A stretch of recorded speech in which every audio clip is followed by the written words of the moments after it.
Here we are having just opened Blender, and I'm going to talk through the various sections of what we're looking at just to give you a bit of an orientation on what Blender offers in just the simplest way. So to begin with, we'll start at the top.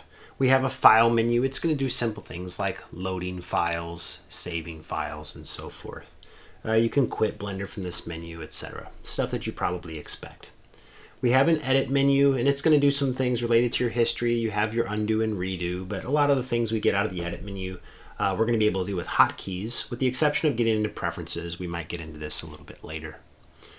We have a render menu, allow us to render images, window menu, which allows us to customize our workspace and so forth, but we're not going to have a whole lot happening up here.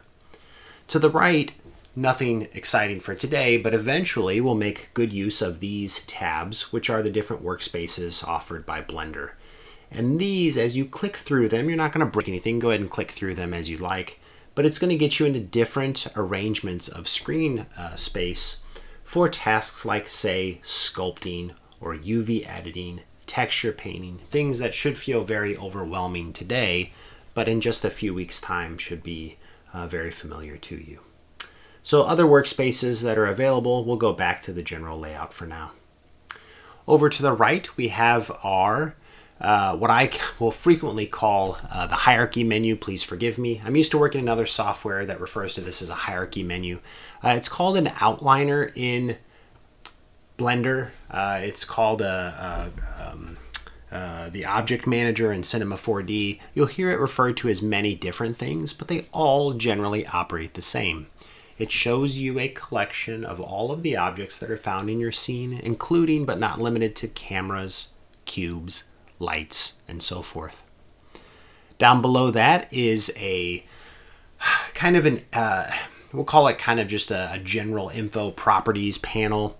It can be used to see a variety of different functions within your scene, different deformers and modifiers. Right now it's on object properties. So with it on object properties, it's giving me details about this cube that's highlighted in my viewport. We'll mess with this one in just a few videos from now. Down at the bottom, we have a timeline. This is going to be useful to us as we start animating, but we're not going to animate in this class. So if you've taken classes or you have familiarity with tools like After Effects, you may find that some of this timeline area is familiar to you, and with just a little bit of intuition, you can get this figured out. But we're not going to focus on timeline in this class. The largest part of the real estate is here in the viewport. This is a perspective view of what's going on in our 3D scene.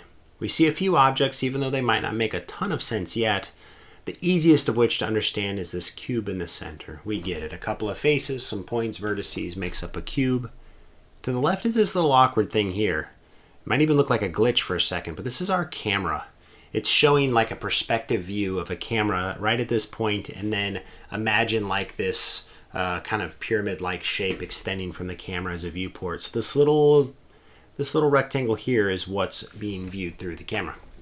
Then we have a light in our scene. It's really tiny, it's easy to miss, but that light is in our scene, giving our scene some illumination if and when we render. So that's the basic tour. There are a few other areas that we'll talk through as we get into the next videos, but that's essentially it for now.